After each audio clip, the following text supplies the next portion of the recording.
Hace unos años, ya un buen tiempo, recibí un joven que estuvo congregándose por un tiempo con nosotros y a él le recomendaron una persona en común. Yo lo conocía desde hacía mucho tiempo a esa persona, pero no había tenido una relación cercana con él nunca. Más bien nos conocíamos ocasionalmente y de vista. Pero una persona común a los dos les recomendó venir a conversar conmigo por una situación que él estaba atravesando. Y cuando vino, pues me contó lo que estaba pasando con él, me dijo qué tan destruido se sentía, cómo su vida él había llevado su vida por un mal camino por mucho tiempo y ahora estaba comenzando a sufrir las consecuencias o a enfrentar las consecuencias de las malas decisiones que había tomado. Lo que me llamó la atención de él fue que a medida que nos reuníamos, pasamos un buen tiempo en eso, un día me contó que una de las malas decisiones que había tomado en su vida era el consumo de las drogas. Y como siendo un jovencito, cayó con una fuerte adicción a las drogas, se fue de su casa y eso comenzó a deteriorar cada vez más las cosas hasta que logró recuperarse de ahí. Y le pregunté, ¿cómo tú saliste del vicio de las drogas? Y me dijo, porque encontré una iglesia que me ayudó. Y una iglesia cerca de este entorno que en ese momento, no sé si lo tiene todavía, pero tenía un programa de narcóticos, tanto con el alcohol como con la drogadicción. Y me dijo que en esa iglesia lo ayudaron por medio de un programa para adictos. Pero lo que más le sorprendió a él y lo que más lo motivó, incluso a permanecer por mucho tiempo en la iglesia, él dice, fue el amor con que ellos lo trataron. Dice, lo que me impulsó en medio de todo fue ver cómo yo siendo un adicto, teniendo ese problema de adicción, y como otros que estaban conmigo, éramos tratados y éramos servidos con un amor extraordinario. Permaneció mucho tiempo en esa iglesia. Después salió de la iglesia, vino aquí, se reconcilió con el Señor y bueno, está por otros lugares ahora. Pero lo que quiero apuntar de lo que él me contaba era cómo esa iglesia, en el momento que él necesitaba, pues obró en amor hacia él y hacia otros para ayudarlo. Ese es el papel de la iglesia. Una iglesia que ama al Señor y que se deja guiar por el Señor va a resaltar y va a mostrar su conversión por medio del trabajo de amor que realiza en favor de los demás. Y eso nos muestra la palabra del Señor en este capítulo 1 de la primera carta a los tesalonicenses que estamos estudiando. Es por eso que quiero invitarte allí de nuevo, primero a los tesalonicenses. Vamos a volver a leer los mismos 3 versos que tuvimos la semana pasada, los versos 1, 2 y 3. Y vamos a continuar viendo qué tiene el Señor para nosotros allí. Primero a los tesalonicenses, capítulo 1, los versos 1, 2 y 3. Estamos viendo en estos versos la evidencia de la conversión, cómo una iglesia que vive bajo el señorío de Cristo evidencia su conversión. Dice así la palabra del Señor: Pablo, Silvano y Timoteo, a la iglesia de los tesalonicenses en Dios Padre y en el Señor Jesucristo, gracia a ustedes y paz. Siempre damos gracias por todos ustedes, mencionándolo en nuestras oraciones, teniendo presente sin cesar delante de nuestro Dios y Padre su obra de fe, su trabajo de amor y la firmeza de su esperanza en nuestro Señor Jesucristo. Estamos viendo esta porción del texto y hemos visto varias cosas aquí. Lo primero que vimos después del versículo 1, cuando se nos da ese maravilloso saludo que Pablo extiende a la iglesia, vimos cómo nosotros tenemos el deber de agradecer por aquellos que están con nosotros. Por eso Pablo dice, siempre damos gracias a Dios por ustedes. Y hablábamos de la importancia que tiene y cómo nuestro corazón queda prendido del corazón del hermano cuando, en vez de convertirnos en denunciantes del hermano delante del trono de Dios, nos convertimos en aquellos que dan gracias a Dios por los hermanos que nos ha dado. Y vimos también que en este verso número 3, Pablo da gracias por la evidencia que tienen o que muestran estos hermanos por haber conocido a Cristo. Es por eso que él comienza hablándole a ellos de una primera evidencia, y esa primera evidencia de su conversión es la obra de fe en ellos. Por eso dice el versículo 3, que da gracias teniendo presente sin cesar delante de nuestro Dios y Padre su obra de fe. Y cuando nos habla de la obra de fe, se está refiriendo de manera inicial a la obra de la conversión en cada uno de ellos, a lo que Dios ha hecho en ellos para atraerlos a sí mismo, para transformar su corazón. Está hablando de un trabajo que se realiza de parte de Dios y por medio del Espíritu Santo en transformar nuestra vida de forma tal que agrade cada día más a Dios. Esa palabra obra está apuntando a ese trabajo, a un trabajo interno que se realice en nosotros. Está apuntando al trabajo que Dios está haciendo por medio del Espíritu Santo para que nuestra vida vaya siendo transformada de día en día.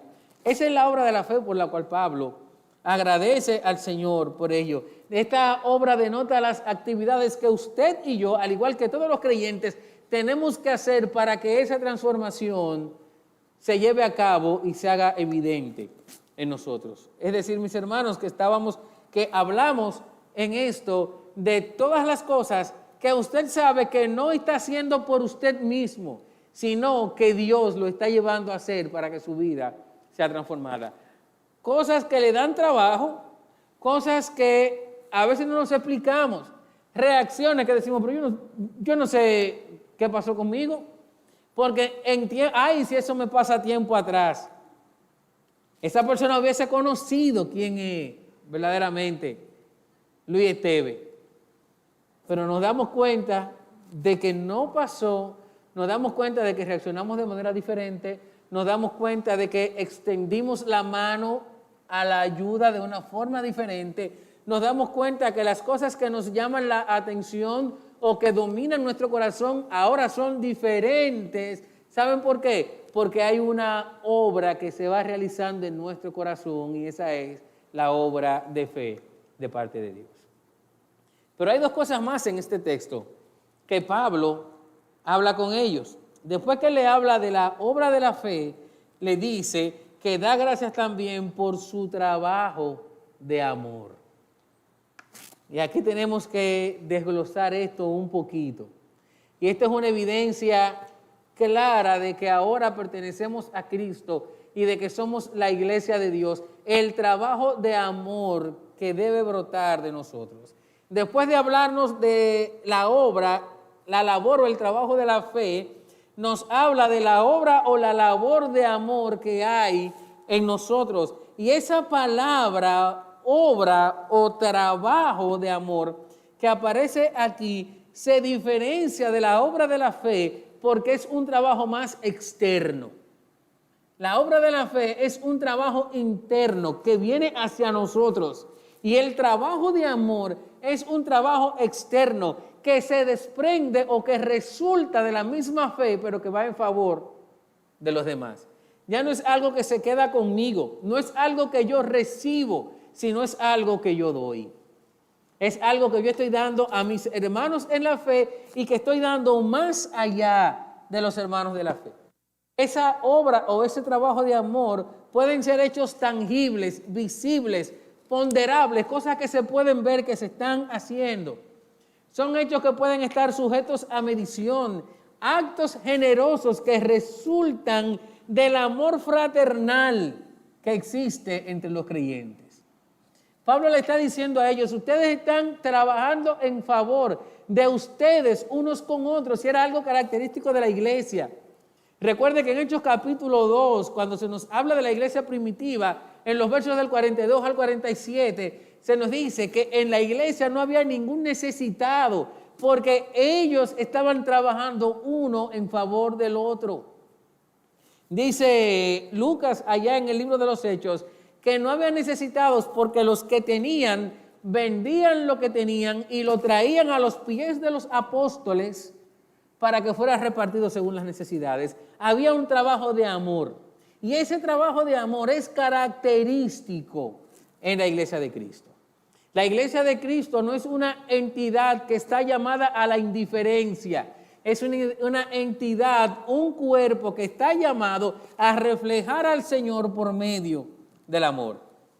Esa palabra que dice el trabajo de amor apunta sobre todo a un trabajo que nos demanda un esfuerzo, mis hermanos. Yo no puedo trabajar en favor de los demás si nada me cuesta. Eso que nos está enseñando allí, dice, es un trabajo que demanda esfuerzo. No es un trabajo fácil, sino es una actividad dura, que trae fatiga, que trae cansancio. Y creo que todos hemos experimentado eso. De una forma u otra, a todos nos ha tocado servir a alguien y eso cansa. Trae cansancio y a veces uno no quiere realizarlo. A veces uno no quiere involucrarse, a veces uno no quiere dar el paso porque la obra en favor de los demás trae cansancio, agotamiento. Y a veces la realizamos en condiciones que no queremos exponernos. Y tenemos que realizarla por personas a las que a veces no estamos dispuestos a darle, pero el Señor nos llama a realizar esa obra de amor en favor de los demás. Cuando Pablo está hablando de esto, está hablando de esto a personas que entendían lo que él estaba hablando. Los macedonios eran intensos, eran dedicados a esa labor de amor. En el versículo 9 de este capítulo 1, Pablo habla de cómo ellos le sirvieron por medio de la hospitalidad. Mira lo que dice el versículo 9. Hablando del testimonio que otros tenían acerca de estos hermanos de Tesalónica, dice, pues ellos mismos cuentan acerca de nosotros, de la acogida que tuvimos por parte de ustedes. Pablo está reconociendo que ellos se habían dedicado a esta labor de amor. En 2 Corintios capítulo 8, Pablo resalta ese trabajo de amor por medio de la generosidad de estos hermanos. 2 Corintios capítulo 8, Pablo dice que de su profunda pobreza sobreabundó la riqueza, porque ellos comenzaron a dar más allá de lo que podían dar. Comenzaron a dar de lo poco que tenían con una razón, el amor que los unía a hermanos que probablemente ni aún conocían, pero que ellos sabían que eran sus hermanos a través de nuestro Señor Jesucristo. Una iglesia que no obra, que no desarrolla esa labor de amor de parte de Cristo para los demás, es una iglesia que no está viviendo bajo el señorío de nuestro Señor Jesucristo. No es una iglesia que esté sometida a la voluntad y a los propósitos de Dios en ella. ¿Saben por qué? Porque la fe y el amor son inseparables. Yo no puedo tener mucha fe y no tener amor. Ni voy a tener mucho amor ni lo voy a reflejar si no tengo fe. No podemos separarlo uno del otro. Si tenemos una vida fundada en la fe y nos ejercitamos en ella, será inevitable caer entonces en actos de amor a favor de los demás. Y nunca vamos a tener ese amor verdadero si no es motivado por la fe. Eso es lo que nos enseña las Escrituras. Vamos a ver algunos textos en torno a eso. Efesios capítulo 2, versículo 10. Un texto que ya hemos citado anteriormente. Mira lo que dice la palabra de Dios. Nosotros somos, ¿qué? Hechura suya, es decir, de Dios, dice el versículo 10. Creado en Cristo Jesús, ¿para qué? Para hacer buenas obras. Dios nos ha escogido, Dios nos ha salvado, que es lo que nos presenta el versículo 8 de este capítulo 2 de la carta a los Efesios, cómo Dios nos ha salvado por medio de su gracia. Lo ha hecho para que usted y yo podamos hacer buenas obras. Pero no las obras que usted y yo decidimos, sino aquellas obras las cuales Dios preparó de antemano para que anduviésemos en ellas. Recuerda que la semana pasada les decía que aunque podemos pensar que las buenas obras son para hacerlas, Pablo dice aquí que son para que andemos en ellas, es decir, para que esas buenas obras sean lo que caracterice nuestro estilo de vida en este mundo. Que esas buenas obras sean lo que caracterice nuestro carácter. Valga la redundancia. Dios nos ha creado para andar en buenas obras. Mira lo que dice Tito en el capítulo 3.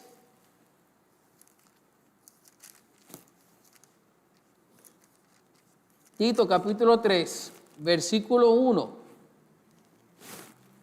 Dice, recuérdale que estén sujetos a los gobernantes, a las autoridades, que sean obedientes, que estén preparados ¿para qué? Para toda buena obra. Se lo dice en el versículo 8 también, palabra fiel es esta. Y en cuanto a estas cosas, quiero que hables con firmeza, para que los que han creído en Dios procuren ocuparse en buenas obras. Estas cosas son buenas y útiles para los hombres. Mira cómo también en el mismo capítulo 3 le dice una vez más en el versículo 14, y que los nuestros, es decir, los creyentes, los que pertenecen a la iglesia, los que han conocido a Cristo, es lo que Pablo le está diciendo a Tito, dice, y que los nuestros aprendan a ocuparse en buenas obras, atendiendo a las necesidades apremiantes, para que no estén sin fruto. La iglesia de Dios tiene que caracterizarse, mis hermanos, por el trabajo de amor que realiza en favor de los demás. Pero ¿saben por qué pasa eso? Porque Santiago en el capítulo 2 de su carta nos dice lo siguiente, Santiago capítulo 2, verso 17, un texto que todos conocemos o hemos escuchado, dice, así también la fe por sí misma, si no tiene obras, está muerta. Y Santiago no está hablando de que somos salvos por las obras, pero sí está hablando de que si somos salvos, esa salvación se va a reflejar a través de las buenas obras. Pablo le dice a ellos, yo doy gracias porque la conversión de ustedes se evidencia por medio de ese trabajo de amor que ustedes realizan en favor de los demás. Y es la pregunta que nosotros tenemos que hacernos diariamente. ¿De qué manera yo estoy trabajando en amor por la gente que me rodea? ¿De qué manera estoy trabajando por amor en mis hermanos? ¿De qué manera la iglesia manifiesta ese trabajo de amor? ¿De qué manera lo hacemos? Y a veces no es fácil, mis hermanos. A veces no es fácil. A veces uno no quiere. Yo muchas veces me he resistido al trabajo de amor, porque como se habla allí de que no es fácil, literalmente, no es fácil. Pero al final resulta en gozo, porque es lo que Dios tiene para nosotros. Un domingo, después del servicio, llegamos a la casa, comimos. Ya yo me he despojado de todo, me puse una ropa ligera y cómoda, y cuando estaba procediendo a acostarme para tomar una siesta, ¡ring!, suena mi teléfono. Me llama la hermana Vilma, ella se ríe ahí porque ella sabe. Y me dice pasó tal cosa, estoy en el hospital Darío Contreras con una hermana que se cayó. Y yo miré para arriba, miré para abajo, miré para afuera y miré para adentro. Y digo, cóntrale, Vilma. Yo no quería salir. Yo quería descansar. Mi cuerpo me decía, tú necesitas descansar. Pero el Señor me dijo, pero tú necesitas ir a hacer el trabajo de amor. Y tuvimos que pasarnos el día entero, como hasta las 11 de la noche, en el Darío con una camilla para arriba y para abajo. Pero eso era lo que Dios quería. Y a pesar de mi poco deseo de hacerlo en un inicio, es lo que el Señor nos ha mandado a hacer. Y cómo manifestar el amor en la iglesia y en el cuerpo de Cristo y hacia los demás, si nosotros nos vamos a negar a realizar la obra de amor a la cual el Señor nos ha llamado. ¿Saben qué? Que el mismo Señor Jesucristo hablando nos dijo que eso era lo que nos iba a caracterizar a nosotros como sus discípulos. Juan capítulo 13, mientras el Señor estaba dándole las últimas instrucciones a sus discípulos antes de irse, una de las cosas que le dijo fue, en esto conocerán todos que son mis discípulos, si hacen ¿qué? Si tienen amor unos por otros. Eso es lo que está caracterizando, ese amor es lo que está caracterizando esta iglesia a la cual Pablo le está escribiendo. El trabajo de amor que se desprende de ellos. ¿Y saben por qué esto es lo que nos caracteriza? Porque el mismo Señor Jesucristo es el ejemplo supremo del amor que obra en esa dirección. Porque cuando nosotros obramos de esa manera, estamos imitando a Cristo. Fue por su amor que renunció a toda su gloria para entregarse por nosotros a fin de pagar nuestros pecados, dice Filipenses capítulo 2. Fue por amor que vino a morir a este mundo para reconciliarnos con Dios y comprar una nueva vida, una vida eterna para nosotros. Con su sacrificio en este mundo, con su venida, Cristo fue el primero en realizar un trabajo de amor empático por aquellos que se pierden. Y dentro de esos que se pierden estamos usted y yo, mis hermanos. Cuando nosotros servimos, estamos copiando el ejemplo de nuestro Señor Jesucristo en obrar por amor por los demás. Esa es la razón por la cual la obra de la fe debe llevarnos cada día a ser más empáticos y solidarios con aquellos que lo necesitan. Esa es la razón por la cual la obra de la fe debe darnos un corazón de servicio que trabaje en favor de los demás, porque Cristo trabajó por nosotros primero. Y nosotros podemos estar aquí por el trabajo de amor que Él hizo por cada uno de nosotros. Cada uno de nosotros, donde quiera que estemos, debe mostrar a Cristo más que con nuestras palabras, con nuestros hechos. Óigalo bien, más que con nuestras palabras, con nuestros hechos. El mundo está lleno de gente que habla bonito. El mundo está lleno de gente que puede darnos palabras de motivación y que puede elevar las emociones a altos niveles de forma tal que usted diga, yo lo voy a hacer. Pero solo los creyentes podemos dedicarnos a más que palabras, a obrar en amor por los demás, a dejarlo todo, aún lo que para nosotros es lo más preciado, por amor a las demás personas.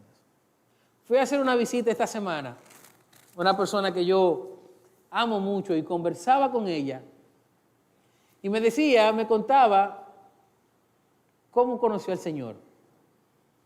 Me decía que ella es una señora muy mayor y conoció al Señor siendo una mujer joven. Decía que trabajaba de enfermera cuidando una señora ya postrada en cama y las hijas de la señora le dijeron, te vamos a llevar a una campaña a escuchar la predicación. Ella conoció al Señor ahí.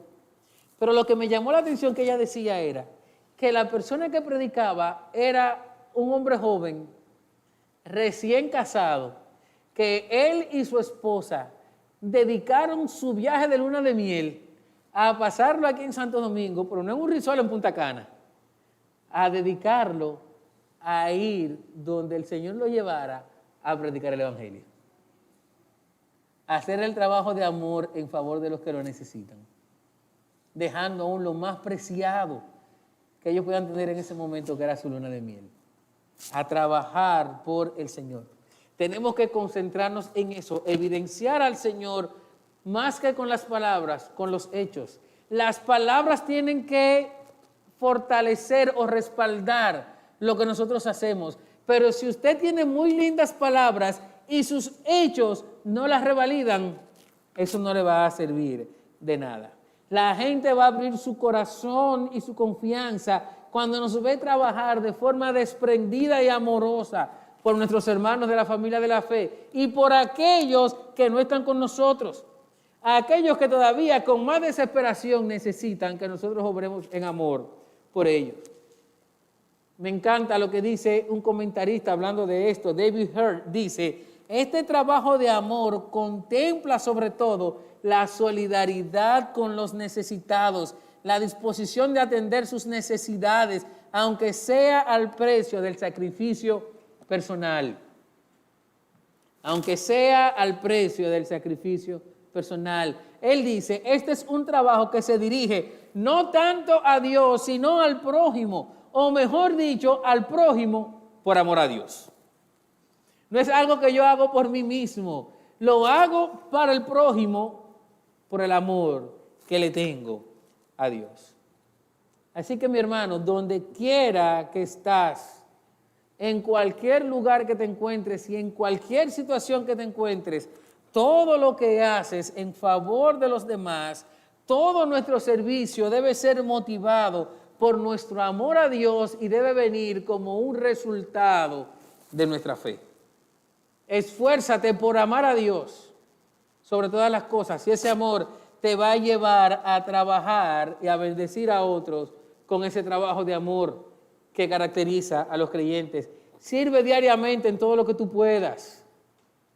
Cristo nos está sirviendo diariamente. Dice la Biblia que no solamente nos ha servido en la cruz, sino que está intercediendo por nosotros con el Padre, nos está supliendo, está guiando nuestra vida según su voluntad, y eso se va a reflejar en cómo nosotros servimos a los demás. El servicio a Dios debe ir sensibilizando el corazón de quien lo recibe. Tiene que ir sensibilizando el corazón de quien lo recibe y nos va dando el derecho de predicar el Evangelio cada día. Yo no sé si usted ha escuchado esto, pero muchas veces yo he escuchado a personas decir que no creen en los cristianos porque son unos indiferentes, porque viven en su mundo. Y realmente es un mal testimonio que muchas veces ha salido desde la iglesia del Señor. Nosotros tenemos que procurar mostrar a Cristo, pero mostrar que Él es nuestro Señor haciendo la obra de Cristo. Y la obra de Cristo incluye ese trabajo de amor por los demás. Nunca pierdas una oportunidad de servir, nunca la pierdas. Nunca digas que lo haga otro. Nunca digas, Él no lo merece. Tú tampoco lo mereces y Cristo lo hizo por ti. Nunca lo digas. Recuerda que por encima de nosotros está Dios y Él es que nos está llevando a hacer eso. Pero sobre todo recuerda lo que dice 1 Corintios capítulo 15, versículo 58, donde Pablo dice a los hermanos, manténganse firmes sin fluctuar, mantén firme el propósito. ¿Saben por qué? Porque nuestro trabajo en el Señor nunca es en vano. No importa a quién le esté sirviendo, ese trabajo no es en vano. Pero mira algo maravilloso que dice la Biblia acerca de nuestro servicio al Señor.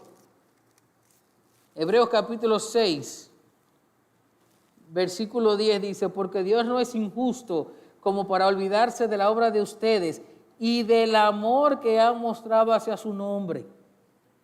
Dios no se olvida de lo que nosotros hacemos, mis hermanos. Pero mira cómo dice Pablo aquí en Hebreos, que nosotros hemos mostrado el amor que tenemos por Dios. Dice, habiendo servido y sirviendo aún a los santos. El servicio es la muestra de nuestro amor a Dios, reflejándose en lo que hacemos por los demás. Una iglesia sometida al Señor, una iglesia que vive bajo la autoridad de Cristo, es una iglesia que sirve al prójimo en amor, trabaja en amor. Pero hay una tercera evidencia que Pablo nos deja aquí en este versículo 3 de Primera a los Tesalonicenses capítulo 1, y es que después de hablar de la obra de fe, del trabajo de amor, él dice, ustedes se han convertido, ¿saben por qué? Por la firmeza de su esperanza en nuestro Señor Jesucristo. Una evidencia de la iglesia del Señor es que espera a Cristo. Sabe que su vida depende de algo mayor, y eso mayor que depende es de que Cristo viene. Esa firmeza a la que él se está refiriendo allí, lo que en algunas versiones aparece como la constancia de nuestra esperanza, esa constancia tiene que ver con un ánimo largo para esperar. Un ánimo largo, la longanimidad de saber que puede pasar mucho tiempo, pero yo voy a permanecer esperando la venida de nuestro Señor Jesucristo. Y este es un tema delicado. Mucha gente dice, yo estoy escuchando que Cristo viene desde que nací y no viene. No importa el tiempo que tarde. Esa firmeza lo que apunta es que nosotros vivimos porque estamos seguros y tenemos la esperanza de que Cristo viene por nosotros. Cristo viene por su iglesia. Eso nos está hablando no solamente de que vamos a tener esa esperanza, sino de que cuando estemos atravesando momentos difíciles, vamos a aguantar la prueba de manera positiva. De manera positiva. Estamos atravesando por pruebas, estamos atravesando situaciones difíciles y nuestro ánimo decae. Nuestro ánimo desfallece. Porque muchos pensamientos vienen a nuestra vida y comenzamos a dudar de lo que Dios tiene para nosotros. La firmeza de la esperanza nos lleva a ver que no importa lo que está pasando, nosotros tenemos la fortaleza de saber que Cristo viene por nosotros. Y que lo que estamos atravesando no durará para siempre, porque Cristo es mayor. Él prometió que venía y nosotros sabemos que Él va a venir. Eso nos llena de fortaleza y eso nos lleva a cumplir entonces el ministerio que Dios nos ha dejado. Nos lleva a cumplir la carrera, evadiendo o saltando los obstáculos que pueden surgir en ella. Al ver esto, mis hermanos, nosotros tenemos que saber que podemos seguir adelante. ¿Por qué? Porque nosotros somos como una especie de resistencia en este mundo. El mundo no puede acabar con nosotros porque a nosotros nos mantiene la esperanza que tenemos en Cristo. Es como un corito que se cantaba antes que decía, el gozo que tengo yo, el mundo no me lo dio. Y como no me lo dio, no me lo puede quitar. La esperanza que nos sostiene en este mundo, el mundo no se la puede llevar porque nosotros no esperamos en el mundo, esperamos en Cristo. Nosotros sabemos que el Señor viene para nosotros. Spurgeon decía, esta esperanza es la gracia que mira con ojos vívidos y cargado de expectación a través del velo y descubre cosas aún no vistas.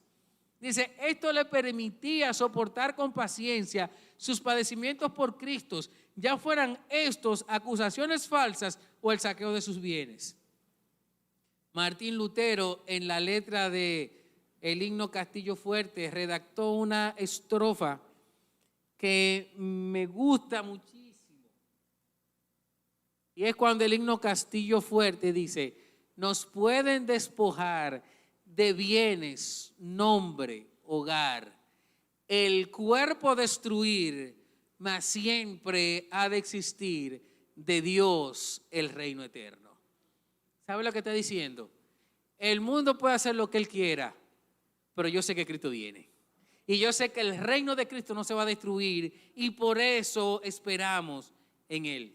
No hay nada en este mundo que nos dé la firmeza. No hay nada en este mundo que nos dé la fuerza y la constancia que necesitamos para sobrevivir, sino es la esperanza de que Cristo está con nosotros y que Cristo viene por nosotros. Así que mi hermano, cuando a usted le digan Cristo viene, responda con fuerza, amén, porque esa es nuestra esperanza. Cuando el mundo se ponga duro, dígale al mundo, haz todo lo que tú quieras, que Cristo viene. Cuando yo no sé qué va a pasar, hay algo que yo sí sé que va a pasar y que me va a liberar de las aflicciones en este mundo, y es que Cristo viene. Así que la firmeza de nuestra esperanza caracteriza a todo aquel que ha entregado su corazón y que conoce a Cristo como su Señor y su Salvador. Es esa esperanza lo que sostuvo a Abraham en medio del desierto. Mira lo que dice Hebreos 11, los versos 9 al 10. Aquel pasaje maravilloso que conocemos como el pasaje de los héroes de la fe. Hablando de Abraham, voy a leer desde el versículo 8, dice: por la fe Abraham, al ser llamado, obedeció, saliendo para un lugar que había de recibir como herencia, y salió sin saber para dónde iba. Por la fe habitó como extranjero en la tierra de la promesa, como en tierra extraña, viviendo en tiendas con Isaac y Jacob como herederos de la misma promesa. ¿Por qué? ¿Por qué soportó Abraham la prueba? ¿Por qué pudo vivir en el desierto? ¿Por qué salió sin saber para dónde iba? ¿Por qué habitó como un extranjero en la tierra prometida? Mira lo que dice: porque esperaba la ciudad que tiene cimientos, cuyo arquitecto y constructor es Dios. ¿A qué le suena eso, mis hermanos? ¿Sabe a qué suena? Que Abraham tenía la esperanza en que Cristo viene. No importa lo que estaba pasando, él sabía que Cristo venía. El Señor le dijo a sus discípulos en Juan capítulo 14, algo que fue lo que lo sostuvo en medio de la prueba. El Señor le dijo: yo me voy. Juan capítulo 14, versículo 3. Me voy. ¿Y a qué me voy? Dice el texto: me voy y les preparo un lugar. Y ahí mismo le dice: pero vendré otra vez y los tomaré, y donde yo estaré, ahí estarán ustedes. Versículo 28, él le dice: oyeron que les dije, me voy y vendré otra vez. ¿Qué sostuvo a los discípulos cuando Cristo se fue? Que Cristo venía. ¿Qué nos sostiene a nosotros en este mundo? La constancia o la firmeza de la esperanza en nuestro Señor Jesucristo. Mi hermano, nunca lo dude, Cristo viene. Y nuestra conversión se evidencia porque las cosas de este mundo no te satisfacen. Se evidencian porque tú sabes que las cosas de este mundo son pasajeros, el cielo y la tierra pasarán, y lo único que permanecerá, dice, es la palabra, mas mi palabra no pasará. ¿Sabe por qué? Porque Cristo es el Rey eterno que se fue y viene por nosotros. Cuando la vida se aprieta, cuando las dificultades acrecientan, afectando todo nuestro entorno, nosotros podemos ver más allá del velo de este mundo. Nosotros podemos ver algo mejor porque hay una esperanza mayor para nosotros. Esa esperanza que Cristo viene. Cristo viene, mis hermanos. ¿De qué manera tú esperas a Cristo? ¿De qué manera tú esperas a Cristo? ¿De qué manera tú anhelas que Cristo venga? El anhelo por la venida de nuestro Señor Jesucristo muere cuando tú comienzas a poner las cosas de este mundo por encima del Señor. Cuando tú comienzas a poner los anhelos de este mundo por encima de anhelar a Dios. Tu esperanza en Cristo decae cuando tú comienzas a ver las cosas que te da el mundo como mejores que las cosas que te puede dar el Señor. Tu esperanza en Cristo decae cuando en medio de la turbulencia tú quitas tus ojos de Cristo para ponerlo en lo que tú puedes hacer, en lo que el mundo puede hacer por ti. ¿Y sabes lo que pasa entonces? Que no hay ninguna diferencia entre el creyente que hace eso y el mundo. La evidencia de que ahora tú perteneces a Cristo es que tú puedes esperar a Cristo. Pablo nos da 3 cosas aquí que debemos evaluar en nuestra vida. Cómo se realiza o cómo avanza, cómo se hace evidente la obra de la fe en tu corazón. ¿Cómo estás tú sirviendo a los que te rodean y cómo estás tú esperando a Cristo? No pierdas el tiempo en las cosas de este mundo. Dedícalo a vivir por Dios, a vivir para Dios y a esperar a Dios. Nada va a llenar tu corazón. Nada le va a decir al mundo que tú eres un verdadero creyente fuera de esas cosas. Nada le va a decir al mundo que esta es una verdadera iglesia si nosotros no salimos al mundo. Y ese es el mayor reto que nosotros tenemos. ¿Cómo la iglesia sale al mundo? Cada vez que usted y yo atravesamos por esa puerta y nos vamos hacia el mundo que nos rodea. ¿Cómo la iglesia sirve al mundo? Cada vez que usted, donde quiera que se encuentra, está sirviendo a aquellos que les rodean. ¿Cómo usted le muestra al mundo que usted tiene una mayor esperanza cuando en medio de las tribulaciones, su familia que no conoce al Señor, sus compañeros de trabajo que no conocen al Señor, sus compañeros de estudios que no conocen al Señor, aquella persona que es su amigo de verdad, con la que usted pasa tiempo, que no conoce al Señor, usted puede calmarlo llevándole a la palabra y diciéndole, tú necesitas una esperanza mayor y es que tú necesitas saber que Cristo viene y tú tienes que prepararte para cuando Él venga. La iglesia del Señor somos nosotros. Y la forma en cómo Dios va a usar su iglesia en el mundo es usando a los creyentes que Él ha traído a su iglesia. No pierdas la oportunidad de mostrar a Cristo, de decirle al mundo que tú eres un creyente, pero no solamente hacerlo con tus palabras, sino hacerlo con tus acciones. Y cuando nos dediquemos a esto, el mundo, indiscutiblemente, como dijo el Señor en Juan capítulo 13, va a conocer que verdaderamente somos los discípulos del Señor y va a conocer la iglesia de Cristo.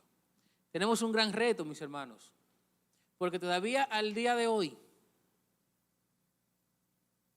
yo puedo conversar con personas ahí en el parque que viviendo cerca nuestro dicen, yo creía que ese edificio estaba cerrado, porque no conocen la obra del Señor a través de su iglesia.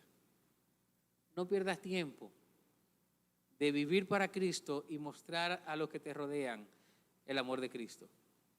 Para eso el Señor nos ha llamado, para que podamos andar en buenas obras que Él ha preparado de antemano para cada uno de nosotros. Que el Señor nos guíe. Tenemos mucho por delante. Hasta que Cristo venga por nosotros, estaremos teniendo diariamente el llamado y la oportunidad de mostrar a otros que Cristo vive y reina en nuestros corazones.